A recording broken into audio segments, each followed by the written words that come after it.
recording. So just to let everyone know, this meeting is going to be recorded. The cloud record, it's going to be available on the cloud for 14 days, and then we will upload it to the center's YouTube channel. And in terms of privacy, if you prefer to keep your camera off, by all means, but also please be advised that Zoom only records the speaker, doesn't record the other people in the room. But we're just gonna wait one more minute since many people are coming in.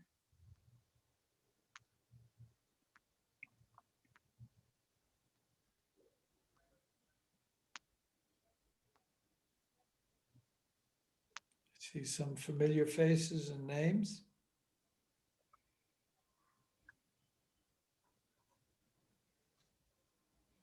I'm seeing a lot of books.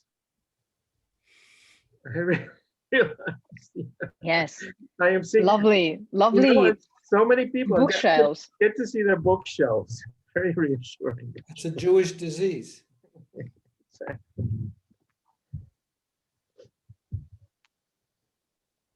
Oh, you think this is not a representative sample of the US population, Sam?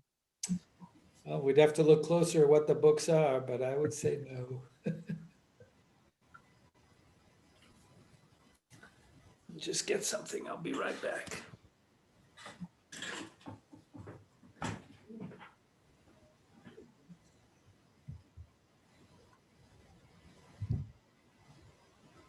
Okay, I'm on now, so.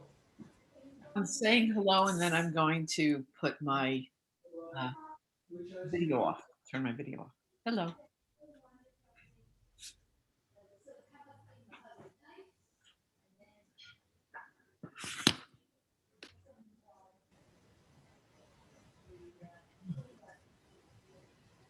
So we're just gonna wait one more minute.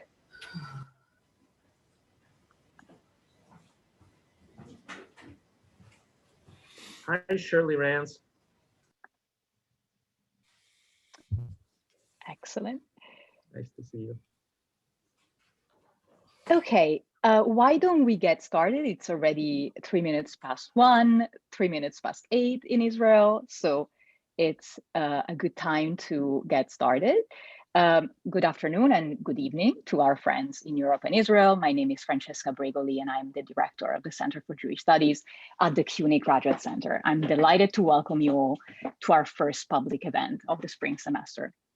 And it's so nice to see friends on this Zoom call and also some new faces. So if you would like to learn more about the Center for Jewish Studies at the Graduate Center, please email us. I will put the email in the chat box momentarily, and we will make sure to put you on our mailing list so you can get updates about our upcoming spring programs. We have a very rich spring calendar. You can also follow us on Facebook.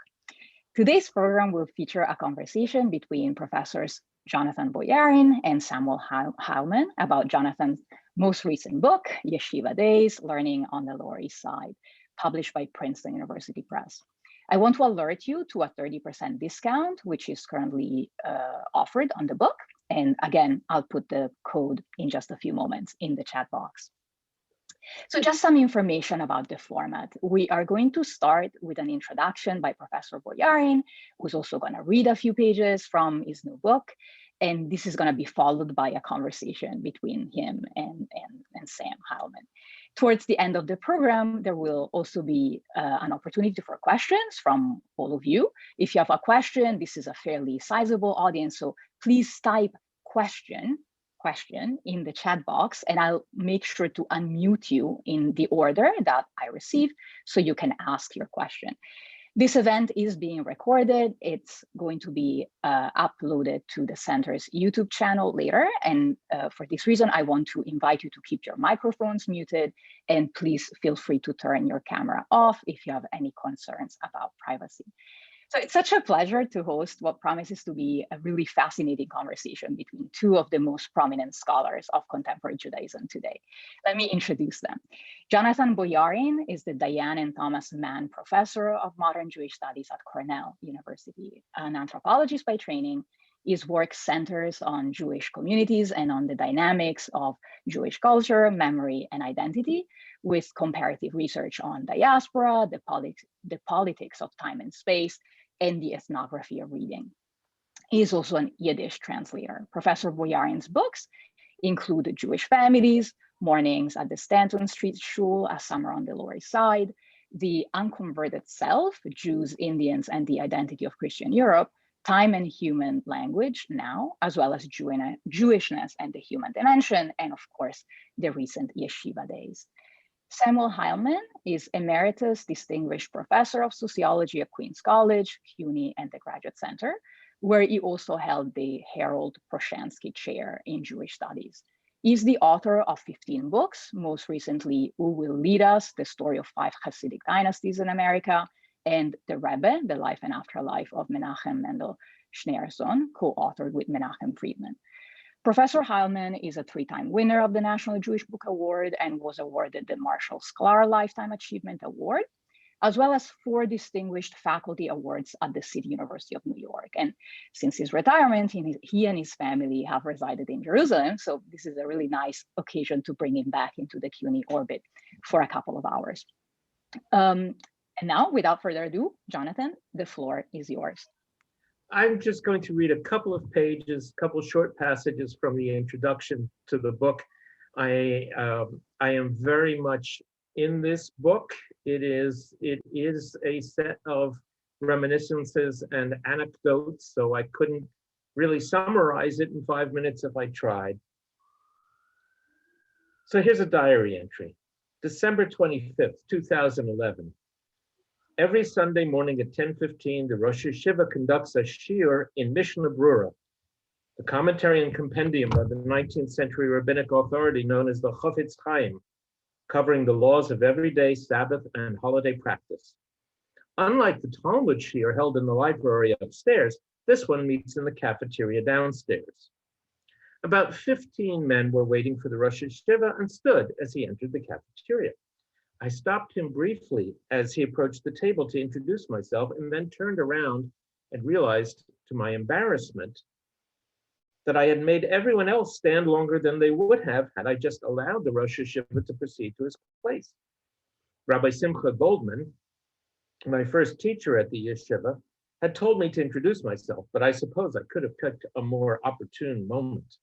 Later, as I related this awkward moment to my son Jonah, who was visiting from California, he said, "Well, of course you weren't thinking about that.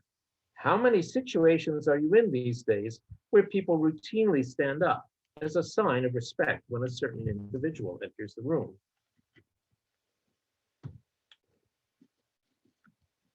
My friend Nasano was my prime confidant as I debated whether and how to think of making this book. On a Wednesday in October 2014, the afternoon of Hoshana Rabbah, toward the end of the fall holiday cycle, after almost everyone had left the yeshiva and he was walking me back home in order to continue our conversation, I told him that I would probably write a book about the yeshiva. He said, "You should disguise it somehow. People are very sensitive. Say the yeshiva's on Henry Street, that is, just 1 block further toward the East River than East Broadway." That, I pointed out, wouldn't help. There's only one yeshiva on the Lower East Side. Besides, its uniqueness, and not its typicality, is what draws me. And an aside here, this is not in the book because I didn't put in a lot of references to other anthropological literature. When I was thinking of this, I was thinking of the classic Edmund Leach's book, Pul Elia, A Village in Ceylon. Leach came up with a different name for the village. He just said it's in Ceylon, and that was enough. So the place is disguised, but I couldn't do that here. Later that fall, just back from Ithaca to begin my winter break, I mentioned to Nasano that I was thinking further about writing a book about the yeshiva, and that I thought I needed to ask the Rosh Yeshiva's permission. And also an aside here, throughout the book, I say the Rosh Yeshiva or the Rebbe. It is, of course, Reb David Feinstein of blessed memory, and Sam and I will be talking about that more. This made Nasano nervous, especially when I made clear to him that it would be an academic ethnography and not a book of fiction. Certainly your book would be mostly positive, but there also has to be some negative to keep it honest, right? You know, in here, he, that is the Rosh Yeshiva, he's pretty easygoing, but he's a big figure in the Orthodox Jewish world, in the Aguda. I made clear that it wouldn't only be about the Rosh Yeshiva, but about the Beis Medrash, the study hall as a whole. Well, then you'd have to ask everybody's permission, no? And anyway, he might not mind, but the people in the office really won't want a book written about them. This isn't exactly a place that's looking for that kind of publicity.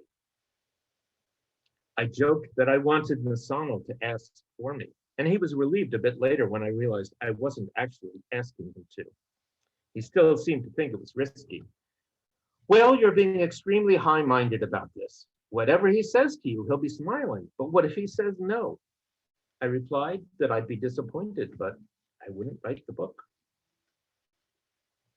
I received a bit of encouragement from an unexpected quarter, the yeshiva's mashgiach, a rabbi in his 60s, originally from California, who, like most of those who work and study at MTJ, knows much about the wider world around him and remains uncompromising in his insistence on the primacy of our reliance on God.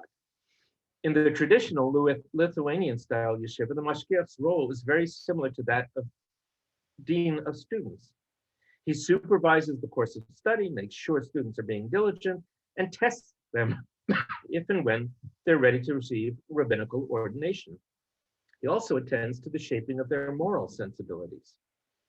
At MTJ, the last function is represented primarily by the mashgiach's weekly delivery of a half-hour Musar Shmuz, a moral discourse, a tradition that grows out of the 19th century Musar movement. The Shmuz is generally closely tied to the weekly Torah portion, and that week, the mashgiach discussed the eternal question of why the biblical Joseph never sent word to his father that he was safe and prospering in Egypt. The answer: he was waiting to have his father and all 11 of his brothers bow to him to fulfill his earlier dream. Still, the mashgiach asked rhetorically, why was that so important? Joseph had interpreted Pharaoh's dream, and he then went on unbidden to proceed with advice for how to handle the coming famine, and was duly appointed to carry out that advice. In order to demonstrate the validity of his dream prophecies, and thus carry out his famine mission, he had to see his own earlier dreams fulfilled as well. The moral the mashgiach announced was that if you see something, even something very ambitious or audacious, and it's a davar tov, a good thing, go ahead and do it, and don't shrink. Don't be too humble. As he was saying this, I asked myself, is the book I want to write about the yeshiva a davar tov or not? The answer wasn't clear in my mind. So that's all I wanted to read by way of starting off. So my turn. Yeah. First of all, let me say how much I loved your book. Thank you. It was one of those books, as I've told you, that I didn't want to end. I really, I savored it. And even though it's a relatively slim volume, I liked stretching it out. I particularly liked reading it on Shabbat. So I really, I have questions, of course, for this occasion, but first thing I would say to everyone is it's really a wonderful book. I must admit that beforehand, and I've known Jonathan for quite a while, I thought to myself, jeepers, you know, his first, he wrote a book about a synagogue. I wrote a book about a synagogue. He wrote a book about Talmud study. I wrote a book about Talmud study. You know, I mean, the guy seems to be going the same route I was going. What do I need to read this? But his book about the synagogue was quite different from my book about the synagogue. And his book about this Yeshiva Days, very different from what I wrote about Talmud study. And I think that just from the professional point of view, what it really shows us in a very, I think, helpful way for anybody who's familiar with my books, is that you can study the same phenomenon and see it in a completely different way and present it in a completely different way. And that I think that it demonstrates to some extent that as I once quoted Clifford Geertz's sayings, I think he was quoting someone else, that doing ethnography is more like reading a poem than it is like doing objective social science. And everybody can read the same poem sometimes and come away with all kinds of different understandings of what the poem means and what they want to take away from the poem. So again, I want to say how much I really got out of Jonathan's book. So I've tried to, I shared most of these questions with Jonathan beforehand, and I've tried to give questions that the kind that I would give the best essay students in my class, so that it doesn't come out with a 1 or 2 line answer. And I'm sure that Jonathan will have much to say. So the first thing I really want to start off with is anyone who's ever been into a yeshiva or in fact engaged in what was called lernen or Torah study or Talmud study, there are so many of the elements in those texts and in the learning experience or the lernen experience that challenge rationality. Things from learning about the medical remedies that are in the Torah and the Talmud that are totally at odds with what we've learned scientifically about the body, to descriptions of celestial bodies and the way the universe works. In fact, I saw someone today post a question online at Ask the Beis Medrash, because the Maimonides says that the sun goes around the earth, are we forced to believe even now that the sun goes around the earth? And there are, of course, things, some of which Jonathan refers to in his book, the belief that demons exist and can bring bad dreams, just to give some of the examples. So the first thing I wanted Jonathan to speak about a little is, how did you and others like you, your chavruta, handle the intellectually challenging part of this kind of study without simply suspending rationality? Or is there some other possibility that I'm not even thinking about? That's great.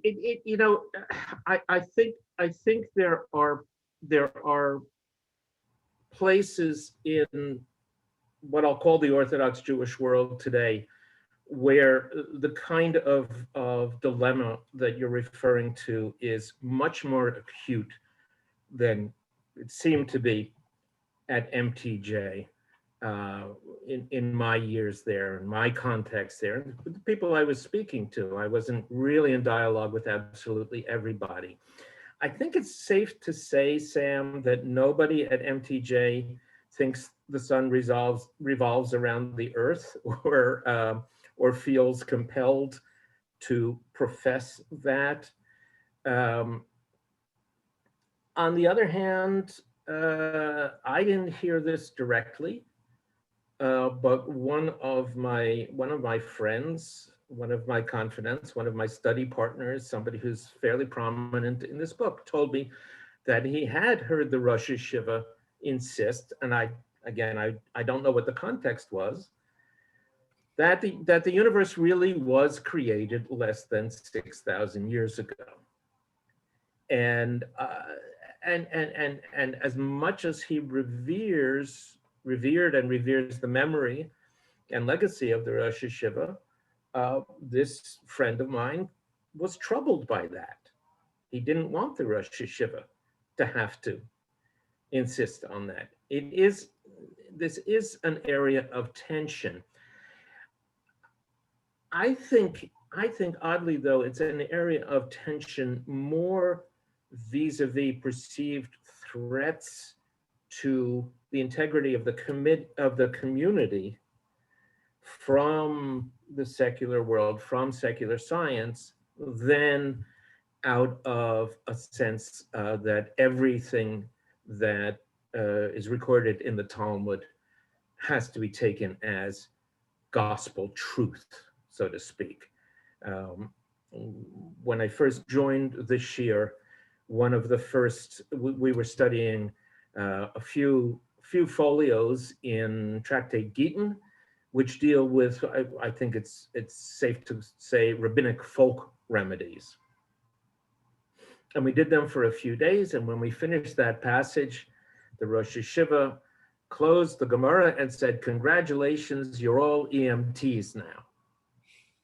And I took that as, and I think, sometimes it's not clear, wasn't clear how to take some of his comments, but I think that one was clearly, don't try this at home. It's interesting that the rabbis thought that this is not contemporary medicine. So I think that there is something like an implicit cultural relativism here. Maybe it's an extension of the idea that you don't have to believe every midrash, even outside of the Talmud, that every midrash about the Bible is literally true. But isn't there an etiquette in the, Yes. in the class? And the etiquette is, there are questions we know we better not ask, because those are not questions. Those are what we sometimes used to call klotzkashas. Those are questions that you might want to ask in a university classroom. That's right. But the questions that you want to ask here, we agree to not use certain parts of our, I want to say brains, but of our knowledge when it comes to the Talmud, and we're okay with that. And that may be the case, but you're somebody with you teach in the university. You know how to read science. You believe in science. Sam, I never came into the yeshiva because I think that the rabbis whose words are recorded in the Talmud and their commentators have a direct line to eternal truth and wisdom. I think it is an extraordinarily rich document and vigorous interpretive tradition, and I love participating in it. And I love, also as an anthropologist and as a Jew, the glimpses it gives me into prior worlds. I'm not just talking about the Talmud. I'm talking about the process of studying the Talmud in the yeshiva. Right, for example, right. And you're right to say there are rules of engagement. There are rules of engagement in the university as well, but I don't want to entirely relativize this. Part of what made it possible for me to come in and engage as a relative beginner, we'll talk about that more, is that I had some sense of what the rules are. And there is one passage in the book where I say, for a critical scholar, for a secular scholar, it's easier to say that this Tanaitic statement just comes from a different tradition. It's not part of the same system. But you can't say that in the Talmud, and you can't say that in studying the Talmud. So the Gemara comes up with an interpretation that's forced. And I said in Shir to the Rosh Yeshiva, Rebbe, it's forced. And it sounds forced. And he said, yes, it is forced. The Gemara wants to make you work really hard. And I think he knew it too. Let me give you a more concrete example. Good.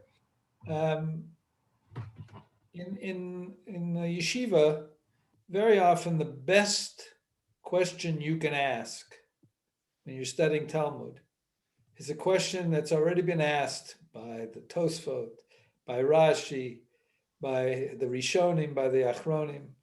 In other words, it's not coming up with something that never anyone thought of before, a totally novel idea, your own analysis. That's okay, but it's not to be taken as seriously as a question or to mark you as a brilliant scholar, then finding your way to somebody else's question. So uncovering rather than discovering. Did you find that, and does that bother you at all, or did that bother you, or did you find that to be true? First of all, no, I wouldn't phrase it quite that way.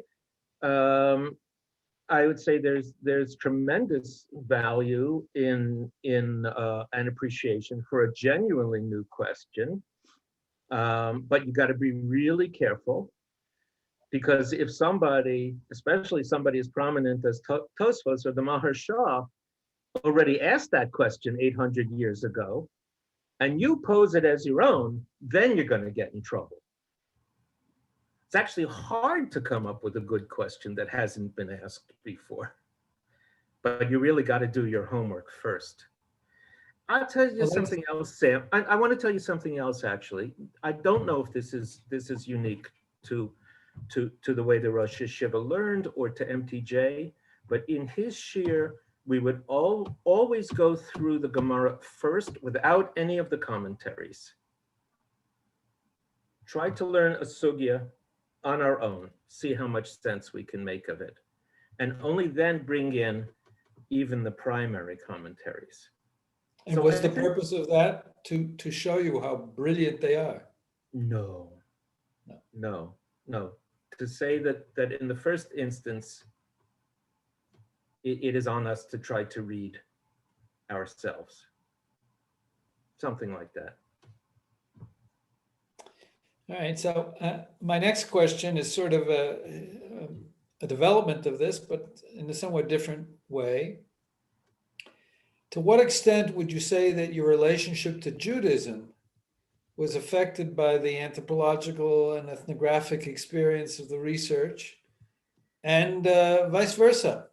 To what extent would you say that your, I think part of that you do talk about in the book, that your approach to ethnography and anthropology was affected by your Jewish experience. So I want to hear both sides. Right. I mean, I think not so much by this particular experience, because it's at this point something like 40 years of episodic professional experience dealing with Jewish communities and Jewish disciplines and literatures, and making myself as an anthropologist and as a Jew at the same time. And I was very conscious from, I think, the beginning of my graduate school experience that was what I was setting out to do, not just to explore a heritage that I happened to share, but to find resources for Jewish self-making in and through my ethnography. And that, I think, helps explain why I wrote a book about my shul after going there for 30 years. I didn't say, of course, that, this will be an interesting place to write a book about. I'm going to spend 30 years studying it. well, And somewhat similarly with the yeshiva, as I make clear in the book, I think I make clear in the book, it wasn't always clear to me that I was doing field work. It was always clear to me that I was spending that year to begin with learning. And it was always clear to me that if it had to be, that would be enough. The ethnography was more contingent on that. Look, I love this tradition of study and this communal pattern even more than when I started doing it intensively for that year. I appreciate something I knew about it going in there even more, which is that you don't have to produce. It's not about publishing or perishing like the academy. In some ways, and partly through negotiating what was going to go in the book and what wasn't going to go in the book, both in terms of what I heard and didn't hear and questions I could have asked and didn't ask. I think as a result of working on the book, more than as a result of studying at MTJ, I'm coming to find the sexist structures of a tradition that I deeply love harder and harder to justify. But, you know, one of the issues that you've sort of elided here is the classic argument that if you're doing ethnography or anthropology, you don't want to go native. But of course, you're suggesting that you started off as native and you were able to stay as native. I wonder if you can address that. Many years ago, I wrote an article because I also started studying my synagogue after I was a member. And I never really was planning on going in that direction originally. And I wrote an article called "A Native is Stranger" rather than "Stranger is Native," because part of what happens when you do ethnography, particularly if it's in a place that you used to go to not as an ethnographer, is you have to somewhat estrange yourself and take a different point of view rather than the one that you're used to. And that's what I was trying to get at in my question about how this impacted both on your Judaism and on your learning experience, and perhaps on your relationship with those people that you undoubtedly knew to some extent before you even thought about it as field work. Maybe you can say something more about that. Yeah. It is one of the things I consider in the book. I kind of grew up, not grew up, but I was trained in anthropology at a time when the idea that the group being studied should be of a different cultural background than the ethnographer herself was coming very much under challenge as part of an examination of the colonial and imperialist, I'll say the word, imbrications of anthropology generally. So to me, studying my own was a kind of an anti-colonial gesture within anthropology. And I was always very conscious of what it meant to assert my own. If you don't know these people, in a sense, they're not your own. There may be something you identify with affectively, emotionally, but the process of making it your own is a conscious process of learning, which I happen to carry out largely through ethnography. Now, when it came to writing about MTJ, I felt kind of on the opposite, almost the opposite, a different problem. Not that I was worried about objectivity, but that I wanted to be watching these people and be able to make observations of them that somebody inside all the time, who'd been inside all the time, might not be able to make. But I also didn't want to make it a dramatic story about a confrontation between two cultural worlds. It's not a Baal Tshuva story. It's not a story about somebody, from the outside coming in and rediscovering his roots.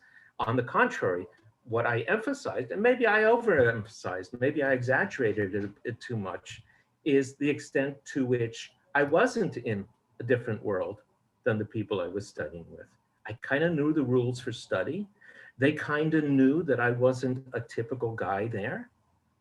And it made it possible to sit down and participate productively in the learning with them. Now, there are moments when I'm in MTJ when I'm dissembling. Like I tell about the story when my closest chavrus, it was at the time of the 2012 election, and he was saying, "What's going to be? What if Obama gets reelected?" And I said something like, "Well, it might happen." Like I was taking it, with equanimity. I'm not sure how he read me when I said that, but I'm not the kind of guy who's going to come out and say, well, here's why I think it would be a great idea for Obama to be reelected. I wasn't playing that game in the yeshiva. So there is some dissembling. Yeah, so well, you started touching on this next question, but let me ask it anyway. You're obviously an accomplished person. You have a law degree, an anthropology PhD. You have much knowledge, leaving aside whatever other knowledge you've acquired in your life. But I think people would look at you as an expert in many areas. In the yeshiva, you were at best a beginner and at worst someone whose level of expertise in the study of the texts that are the fabric of what is being done there is lower, or at least the way you described it. I don't know who else was in the room, but it sounded like you were at the lower end of people in the room. So, in some ways, this sort of a classic experience that many people have in going to Orthodox settings, particularly people who have a great deal of secular training, and suddenly they come into an Orthodox setting and they feel dumb or uneducated, and it's often a negative feeling. Now, I don't think you're at all in that class of people, but how did it make you feel? And did you explore the feelings to understand what it's like to try to be in yeshiva when one's background is limited? I think your chapter called The Professor tries to grapple with that, but I'd like to give you a chance to talk about that in this setting. And I think it's a kind of question that many people might be thinking, well, it sounds like it was an interesting experience, but I don't know anything about the Talmud. Why would I put myself into that kind of a situation? Right. Well, let me tell you first off, you sent me these questions a couple hours ago, so I started looking at them. And I offered sooner, but you didn't. No, it's great. No, it's great. But I'd never had this thought before, but I realized that my first thought was walking, as it were, relatively cold into MTJ. I'll say relatively, and I'll say a bit more about that. In December 2011 was a much pleasanter experience than going to law school 10 years after I got my PhD in anthropology. Because in that context, even though it was two secular disciplines, right? A humanities discipline and then legal scholarship, I found it very frustrating that my professors, whom I revered, did not seem to recognize my scholarship in another area of the university. And whereas at MTJ, the reason I called that chapter The Professor is because that's what they call me at MTJ. I didn't ask them to. I asked them to call me Yonason. But perhaps unlike some yeshivas, I can understand why it reflects well on them that a secular professor spends so much time there, but I think they also meant to honor me by it. So that's one thing. Another thing is that my knowledge of Yiddish helped at MTJ, not because the shiur's in English, with the exception of a couple of Hasidim, all of the learning in the Beis Medrash is in English, but you get some street cred for knowing Yiddish. And if you know Yiddish really well, you already know a fair amount of Gemara Lashon, and you know some of the patterns of interaction and intonation that are part of traditional yeshiva study.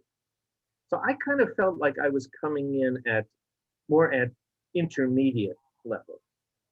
And I also was fortunate, Sam, that I was placed with wonderful chavrusas. And I had the sense, learning with them, that being somebody who's a little less experienced, in some cases far less experienced, but able to spot the good questions, is also a contribution to Chavrusa study because it helps the more advanced members to solidify their knowledge. So that for me, reviewing beforehand with somebody who's more advanced than I am helps him prepare as though kind of he were rehearsing the shiur that he's about to participate in. And that in turn makes him more ready to identify where the real difficult parts are, so that he can engage with the Rosh Yeshiva in the shiur. Now, I think I'm very frank about this. In the shiur itself, I often got lost. I was proud just to know where we are, especially, sometimes there's a Tosfos that takes up a whole page. Occasionally not off briefly. And there were times when there were maybe 2 or 3 people in the room who were mixing it up with the Rebbe. And I think most of the other people were lost also. But one more thing I'd add is that MTJ, it's a small yeshiva. It is not a BT yeshiva, right? It's not structured to bring in beginners and make them learned Orthodox Jews. And it is not, it's not a chassan preparation yeshiva. It's not a place where they're putting out, producing a marketable,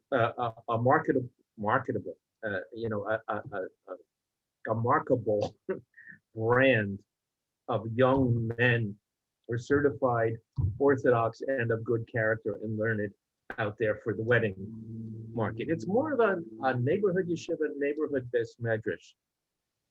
So there's more room for different levels. And these are all people who have jobs outside of this, right? Well, there's some guys who are learning full-time and getting pittances as kollel members. Some retired, some coming in for a half a day, some coming in once or twice a week. There was one other professor who was part of the yeshiva, the shiur, an accounting professor at Baruch, and he would come for the morning, stay for the shiur, and then go off to teach at Baruch.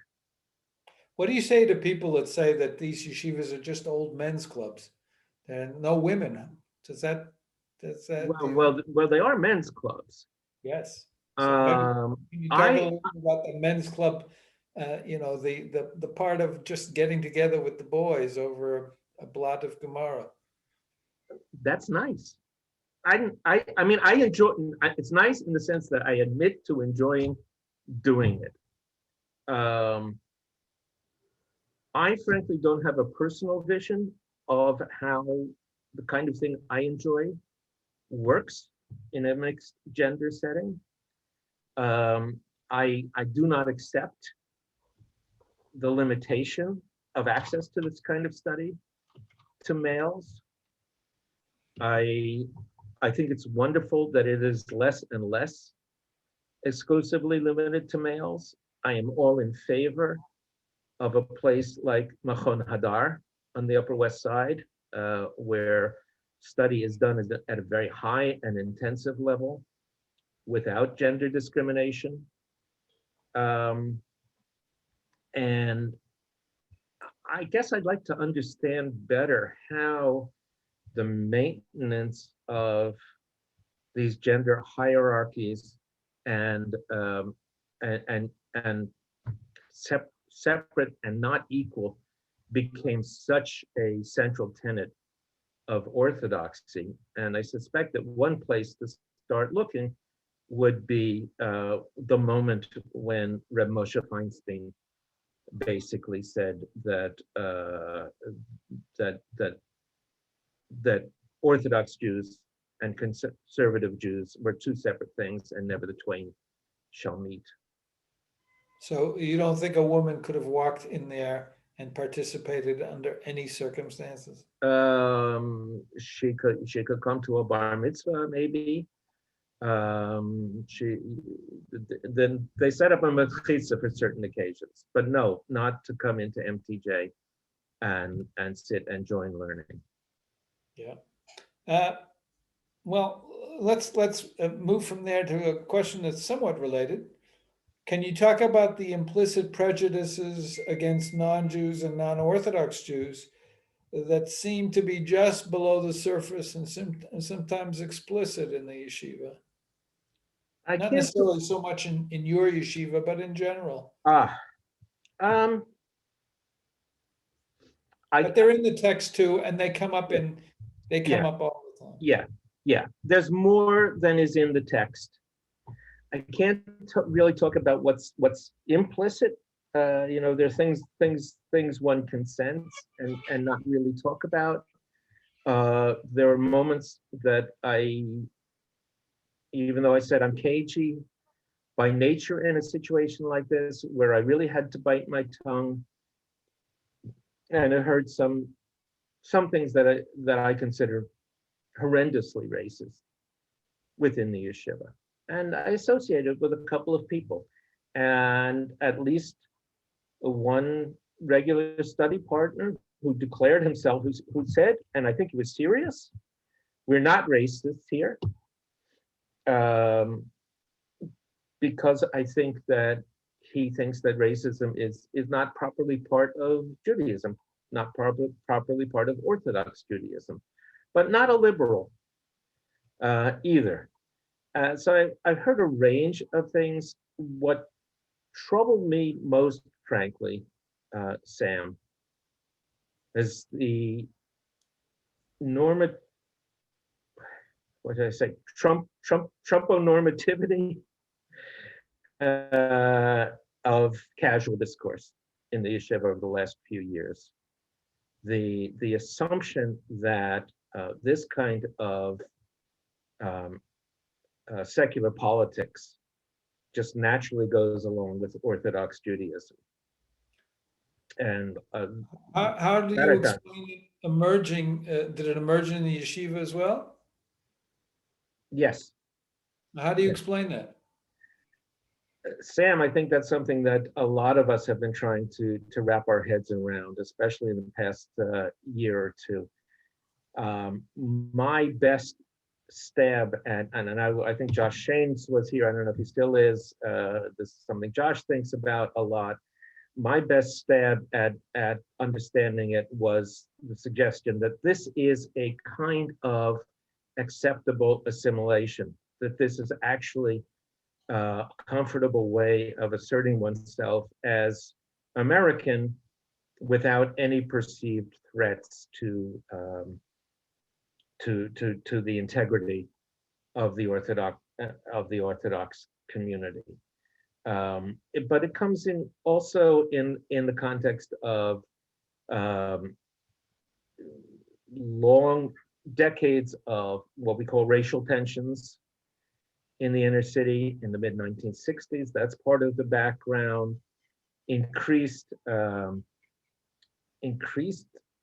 emphasis on homophobia, I think, and regarding things like abortion and gay rights as not just issues that the Goyim have to deal with, but somehow it's incumbent upon Jews to express these Torah values as well. So that my best stab at starting to think this through, is that it seems to be an acceptable way of being American.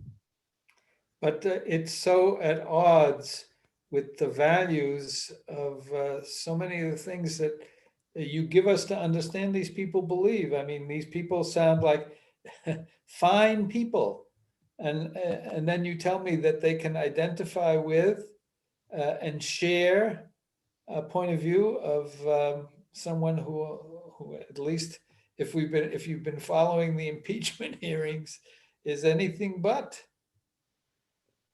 Sam, we could ask this question of many more million of evangelical Christians, right?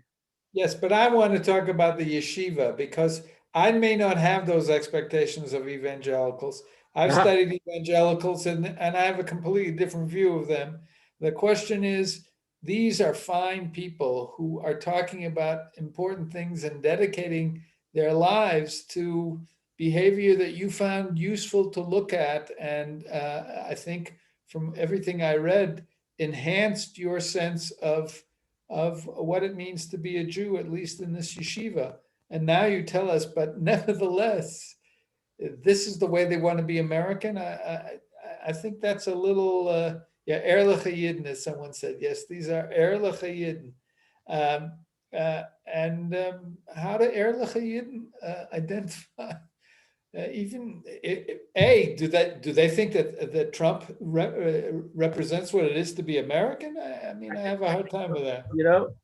I mean, These are the same people who refer to America as Malchut Shel Chesed, a kingdom of grace. Sam, at some point, whereof one cannot speak, thereof one must be silent. At some point, I don't pretend to have better answers.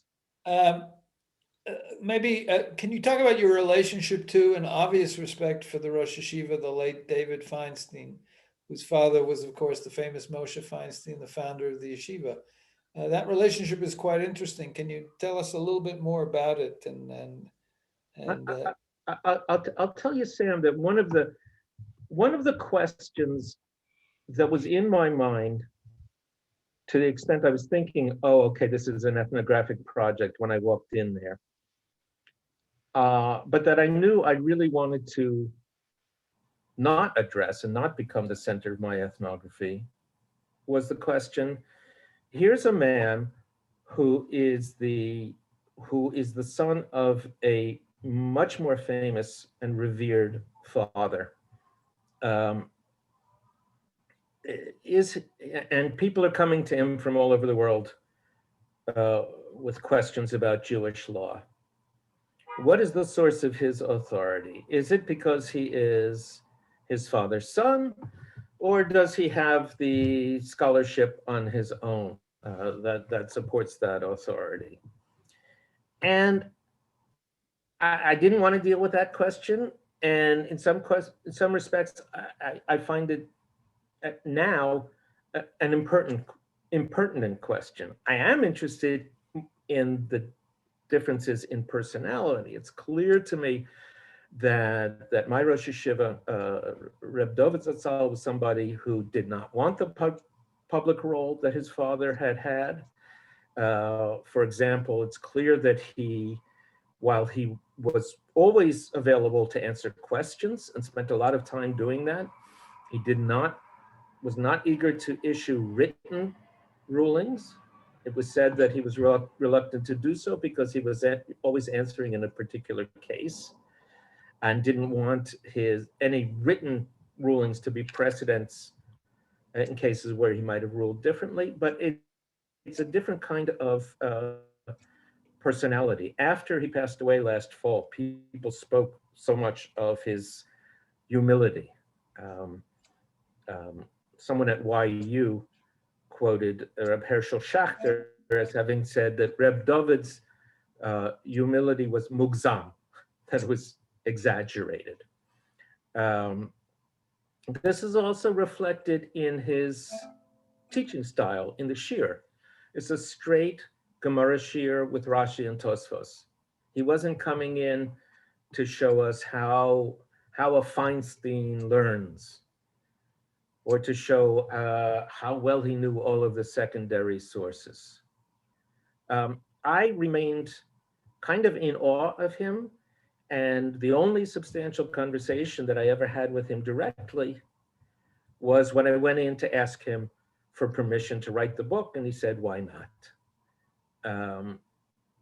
I have to say that even before I started studying in the shir, when I would walk into the yeshiva casually and he would look at me, I would be terrified. I felt like he was seeing right through me, and all I could do was look back at him and try not to look stupid.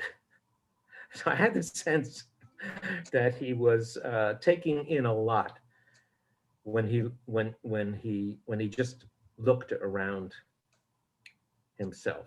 And since then, I'm not going to relate anything now, but a lot of stories have since he passed away, a lot of stories have circulated uh, about not only how generous he was in his rulings, but about how it wasn't just a character trait of humility, but a deeply ingrained musar of uh, not imposing oneself on others and not judging others. So I think I learned a lot just from watching him, and what I learned sinks in gradually and isn't necessarily open to being articulated beyond some of the anecdotes that I tell in my chapter about the Rebbe in the book. Can you talk a little bit about chavrusa and what did that mean to you, and how important was that in your learning experience, and the nature of the relationship you had to the people who you describe, and if it changed at all since the end of your field work? Clearly, they're informants and people that you needed to figure out, but I think there was something else that they were for you. Maybe talk a little bit about that, because chavrusa, of course, is one of the unique elements of yeshiva study. Sam, they're dear friends, and it's an absolutely central part of the experience. And I spend time studying the Art Scroll Gemara by myself, and it just ain't the same. It's hard to spend as much time really digging into the text when you're on your own. And here's a moment I keep coming back to. 3 or 4 of us are studying together, and we were preparing for Shir, and it's the tractate Midos, which is not about character, but not about personal character, but about the measurements of the temple, the dimensions of the temple, and what it was constructed of. And we're reading the text, and we're trying to reconcile different suggestions of dimensions and how many blocks there were and how big they were and how thick they were. And at a certain point, I stopped and I said, you know, what we're trying to do here is, in our separate minds, to create a shared image of this building that was destroyed 2,000 years ago. This immense shared effort of recuperation through imagination and analysis and talking it through together. I think that's a very, very special experience. I have missed it for so much for the past year, Sam. The last time I was in MTJ was in February of 2020. And I've also, my wife Alyssa and I have moved uptown, but that's not going to stop me going back there, God willing. On Zoom? Yeah, but I can't follow this year on Zoom. Well, one of my chuvrus is Nasano, who is very prominent in the book. We learn together by phone once a week, and I enjoy that very much. So I don't view it as, oh, okay, I did that field work. I remember those people. That was nice. On the other hand, I haven't seen them for a year, and it's very frustrating to me.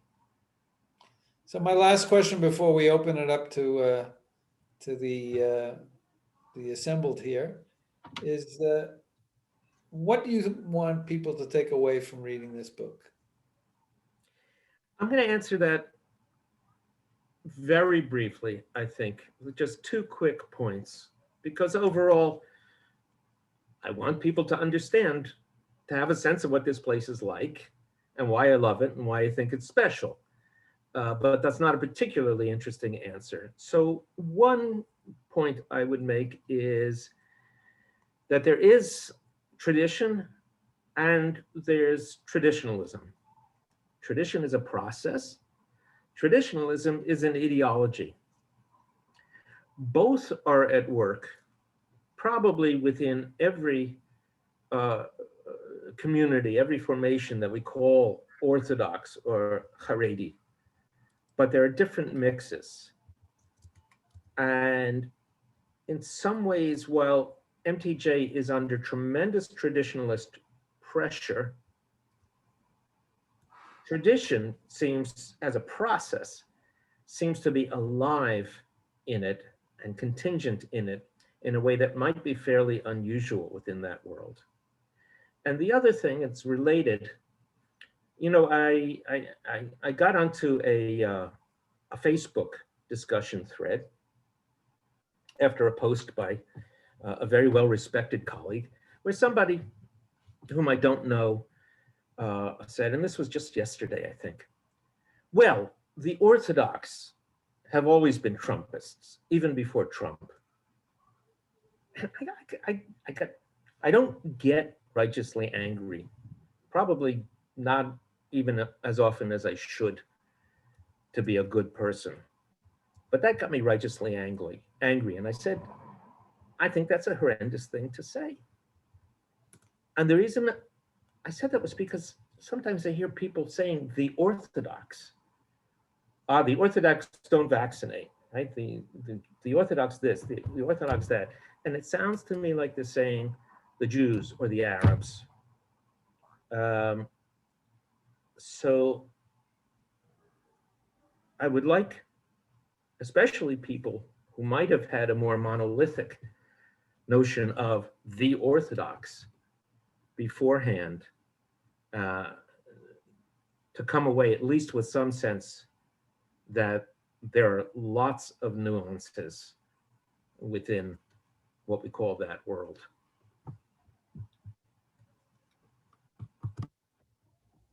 Okay. Thank you so Francesca? much. Thank you, Jonathan. Thank you, Sam, Thanks, for Sam. a really illuminating conversation. So I'd like you to, we are now opening for questions. And if you'd like to ask a question, make sure to put question in the chat box, and then I'll call on you so you can unmute yourself. And we do have a question from Abe Rabinovich. If you wouldn't mind unmuting yourself and asking the question.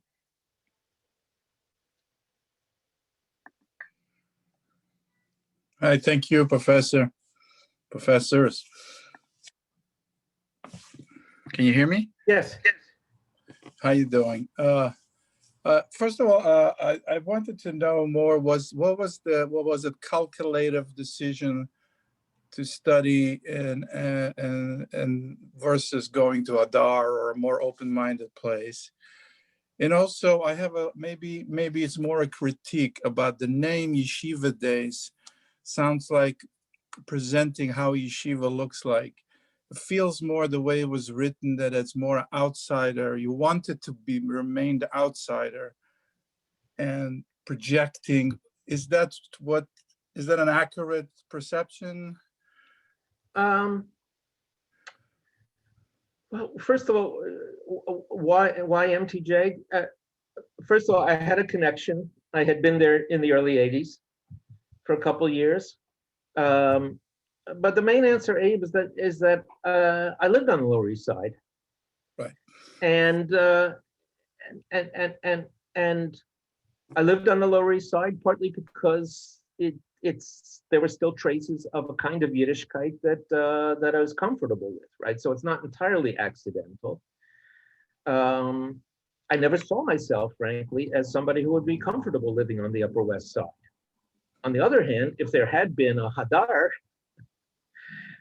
or a Chovevei Torah a few blocks from me, I could certainly imagine myself spending a year there. I very much, especially want to spend some time at. I hope to have the opportunity to spend some time at Svara, which is the queer yeshiva in Chicago. Maybe that's a second book to write. Yeah, but again, as I said, the way this project started was I had a year of leave in 2012 for my previous university job, and it started in the spring semester, and in Thanksgiving I was talking to a fellow at shul, and I said, I don't know, I have a year's leave coming up, I don't know how I'm going to spend it. And he said, why don't you go to the Rosh Yeshiva's shiur? So I thought, oh, that's a great idea. I'll do that. So that's how it started. I don't know. We went back and forth with my editor on the title. I just wanted to call it Learning, and maybe with the subtitle Observant Participation on the Lower East Side. Yeshiva Days was kind of nice, maybe if people had heard of my book Mornings at the Stanton Street Shul, then it's sort of Yeshiva Days. But however the title came out, it was not intended to in any way signal or preserve my outsider status. But thanks for those questions. We do have a question from Federico Dalbo, but Federico, are you still not able to unmute yourself? So I can read the question. Oh, you are unmuting. Yes. Yeah, well, she's going to go back into the room momentarily. So I have a question. Thank you very much. I could more or less follow everything you were saying. No, she's here right now. Please read that for me.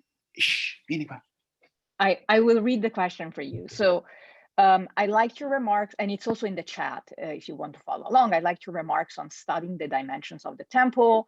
I'm wondering how this is different from any other group study, say a reading group of philosophers. And then he continues, I attended several times reading sessions with Israel here in Berlin, who turned into quote unquote traditionalism, as you would call it, and began defending Heidegger even against his most obvious accusations. And Federico, if you want to jump in to clarify any aspects of that question. Yeah, so I will try. She's eaten by sit on my lap here.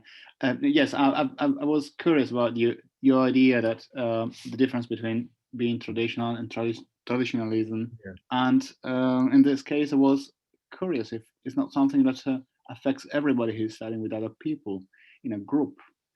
And so just reflecting on my experience as I was studying with the Israeli here in Berlin, and we are reading Heidegger, and they were very, very yeka on this, that they wanted absolutely to defend Heidegger from the most blatant and obvious accusations. It was me like the outsider trying to say, you know, you can still read Heidegger and say he was a filthy Nazi. It's fine. I mean, you can read and read everything. You can read Celine and everything. Right. So I was reflecting about your experience in a yeshiva as you were reporting this. It's not something common that is a kind of a cohesion, a way to blend in the group. And so you just want to build your own owners, being a part of the group, and you necessarily have to exclude people from the outside without necessarily making an ideological claim, just to right. We understand each other more. Yes. Thank you. Yes. No, look, just to make it clear, my claim is certainly not that MTJ or the tradition of rabbinic text study more generally is unique in this respect. It is distinct from the norms of academic university study in many respects. The notion and the limits of the self, so to speak, or the value of original work, or of doing your own work, or of doing it on your own, is quite different. And as I mentioned, many of the greatest, most revered scholars are revered for their teaching and not for their writing necessarily. So it's not so much about productivity. And at the best moments at a place like MTJ, I felt that the ideology, that the learning itself, the Torah Lishma, comes together with the experience of studying together, and time kind of passes away, and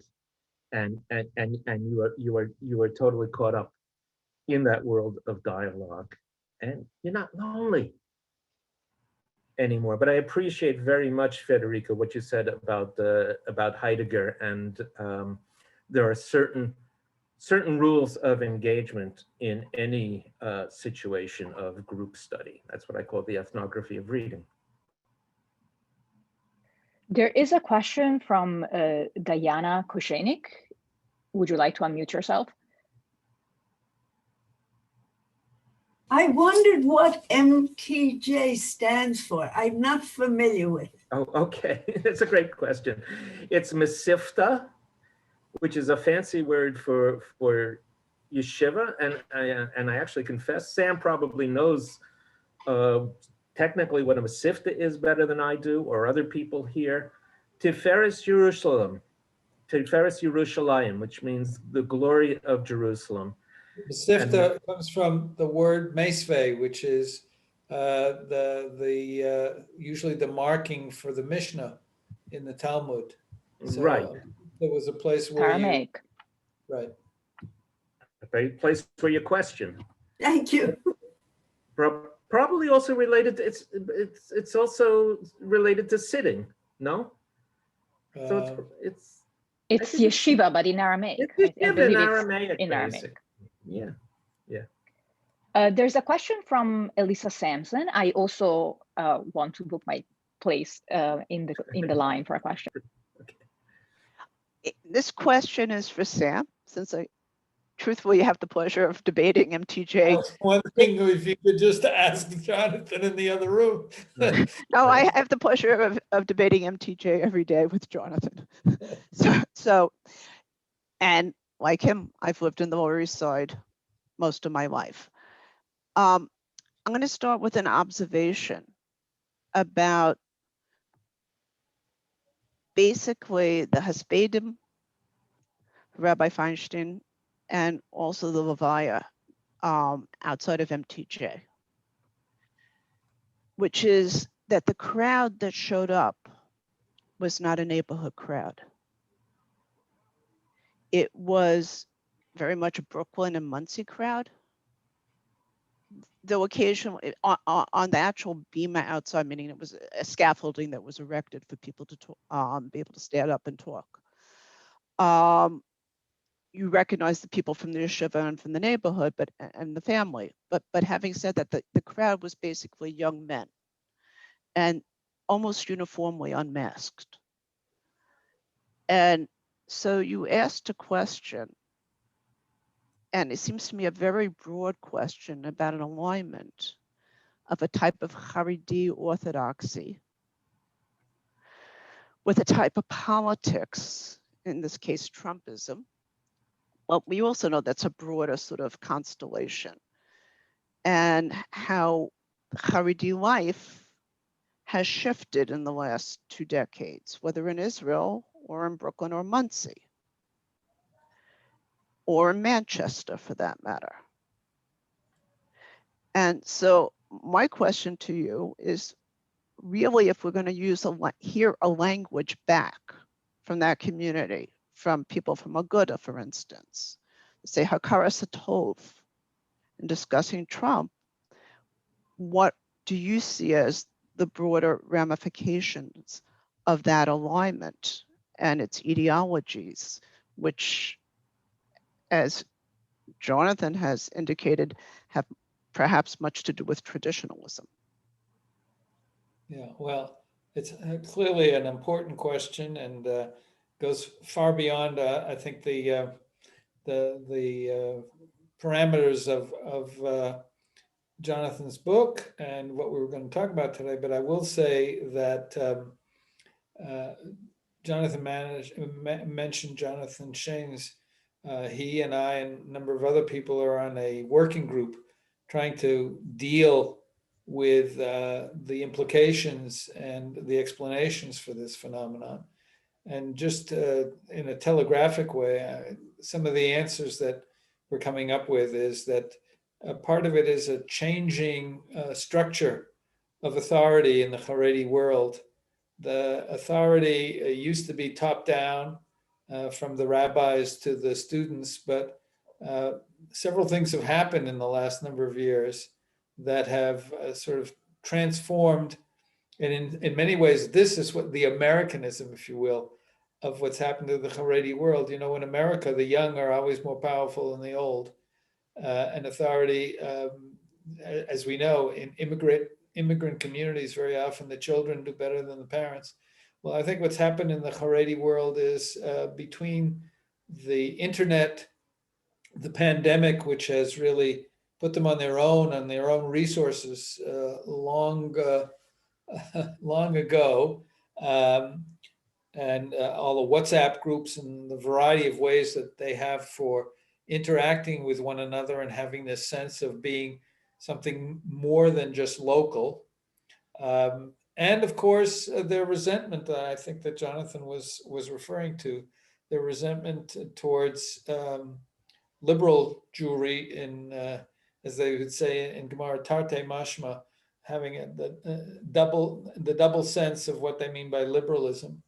And I would agree that the evangelicals have provided for them a model in which they say, well, you know, you can be religious, but identify with this kind of a man. And I think if you look at all of those things together, it begins to explain itself.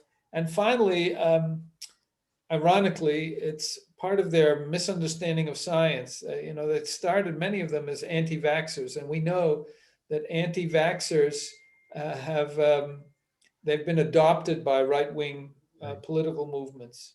The hatred and the distrust and the resentment of anti-vaxxers against so-called institutional and liberal and overly scientific in their thinking groups. If you put all of those elements together, you get a syndrome that can explain to some extent this move to the right. And the truth is, you know, many of us, including me, have said, well, you know, if the rabbis only said X, Y, and Z, they would stop. If the rabbis said put on masks and so on, maybe. But I'm now starting to think that the rabbis are as much trapped by this situation, and they really have lost a lot of the authority. And they're following rather than leading, and they haven't a clue of what to do. Sam, just a footnote to that. I don't know if you saw an article on mishpacha.com by I'm trying to read Mishpacha regularly. by Rabbi Aaron. I wouldn't have seen it otherwise. By Rabbi Aaron Lopyansky, who's the Rosh Yeshiva in Washington. Yeah. Basically saying why this knee-jerk Trumpism in our communities. This is not how I was raised to question and think through. And what he was focusing on very gently was precisely the idea that there is not as close a relationship between Rebbe's and Yeshiva students, Rebbe's in the sense of teachers, and Yeshiva students as there used to be. Now, you might not agree with the analysis, but it echoes some of what you were just saying. Just to give you a little bit of an echo of that, I have an article in the current Haaretz in English, in which I speak about actually David Schoen, the Orthodox lawyer for Trump. And put it mildly, I said it's a combination of Kiddush Hashem and Chilul Hashem. And I won't go into the column. Anyone who's interested can, of course, read it. But I got a lot of reactions, more than I had expected. And they were uniformly positive. Maybe those are the ones that bothered to write to me. But the most interesting of one was somebody who, from a very right-wing Haredi organization, said to me, I want you to know I agree with everything you said, but I can't say it publicly. And then I said, well, that's too bad. I appreciate it. I'm sorry you can't say it publicly. He said, but I will tell you that a very important Haredi Rosh Yeshiva said to me, can you draft a statement knocking Heilman for what he said about us and Trumpism? And he said, no, I can't, because I actually agree with him. But he said that to this person individually rather than coming out publicly. So who knows? Jonathan, I wanted to go back to the question about your audience. And I'm curious, of course, the book came out with Princeton University Press. So the immediate audience is an audience of anthropologists and scholars of Jewish studies. But I'm very curious to know whether you will be read or you have been read also by the subjects that you've studied. And if it's so, if that is even a possibility, which I imagine it may be, at least in certain pockets of this yeshiva world, and what kind of reactions you've had from this public. And then there's also a question from Shalva Weil next, and I think after this we will have to close the meeting. Thanks. It's been a wonderful conversation. I make it clear in the book, I think I make it clear in the book, and in any case, it was clear to me that I would not have written this book if I didn't think I could do it in a way that is significantly academically valid and also acceptable within the Beis Medrash itself. I didn't want to publish a book that I couldn't carry in, and unfortunately I was not able to hand one to the Rosh Yeshiva himself, but I've had copies sent to, I haven't been able to hand it to anybody, but I've had copies sent to all of the major figures who appear. And I'm so gratified that somebody like Yisrael Reuven, who's actually Chaim Yeshaya Katz, said to me, yeah, it's pretty accurate, right? That's what it's like. And Nasanos, I said to Nasanos, I said, but mostly you like it? He said, yeah, mostly I like it. I actually had a negotiation with the mashgiach. I didn't show the draft manuscript to the Rosh Yeshiva. I didn't want to trouble him with that, but I did show it to the mashgiach, who was tougher than the Rosh Yeshiva. And he made some excellent points. And I made some small modifications. For example, in a passage that I read this morning, I had originally described him as somebody who was, it came out sounding like he's very worldly, but he's a very faithful Torah Jew. He said, what but? There's no inconsistency here. So I changed it and I said, like many people, like most in the yeshiva, he's very worldly, and it's also Torah true. So what I've heard so far is that people appreciate it, and also that that the portrait of the Rosh Yeshiva is especially a valuable thing to have now that he's gone and people are circulating memories of him. Thank you. And Shalva Weil, please. Thank you. I found this conversation very, very stimulating, and I loved the dialogue between you both. I want to ask about the anthropological aspects of the book and also anthropological aspects of your work. So what you said that when you went into the yeshiva, it wasn't 100% clear that you were going to write a book. It was in your mind. Right. But then what about the methodology, the rigorous methodology of anthropology?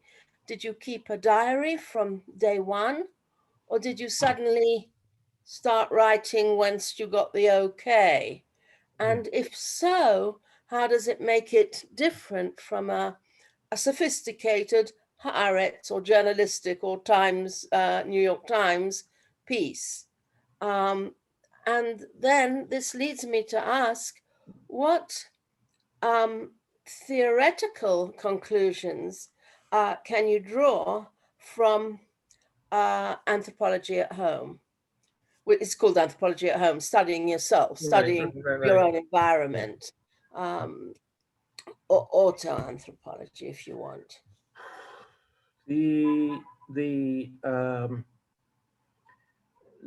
First of all, the answer about method and journal is I started keeping notes from day one, probably day 100 through day 211. I didn't take notes for a few months, and then I started again.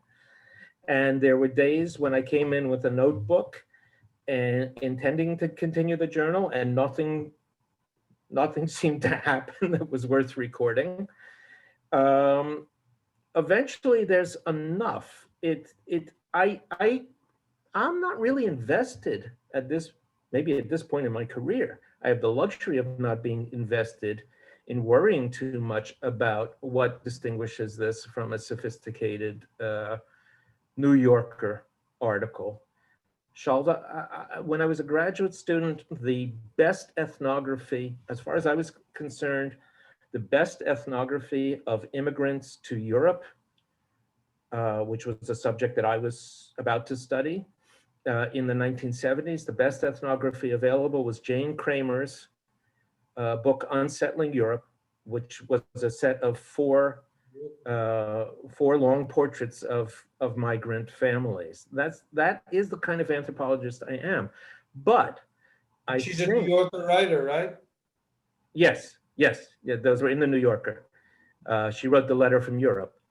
But I like to think also that to some extent the answer about where's the anthropology in it is Hamevin Yovin.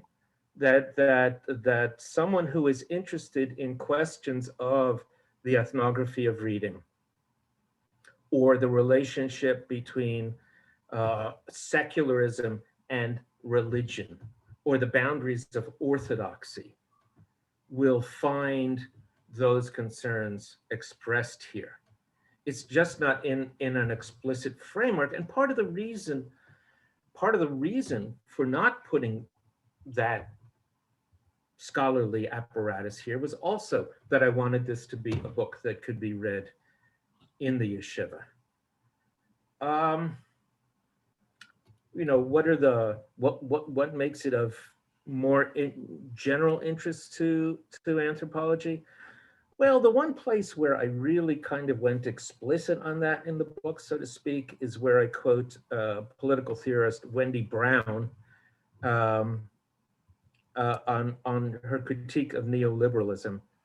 And I identify the yeshiva, maybe somewhat tendentiously, people could argue about this, as a place that resists the commodification of absolutely everything, but especially of time. And while there isn't a chapter specifically about time in the book, I think the whole thing constitutes, among other things, a meditation on resistance to linear clock time and some of its alternatives. I would just add briefly that Jane Kramer's husband was my colleague at Queens, Vincent Crapanzano, who's an anthropologist. So. Also a very good anthropologist, but I think she was better. He was a distinguished professor. She was a distinguished journalist. Absolutely. With this, we have to bring the meeting to a close. I want to thank you, Jonathan and Sam, for such an illuminating and stimulating conversation. Again, if you'd like to be placed on the mailing list for the Center for Jewish Studies at the GC, the email is in the chat. We have several programs coming up. It's been a pleasure. I'm delighted to see so many of you here. Thank you all for coming. Thank you, Francesca and Sam and everyone. Thank you, Jonathan and Sam. It's been wonderful. Thank you all for coming. Bye-bye. Bye-bye.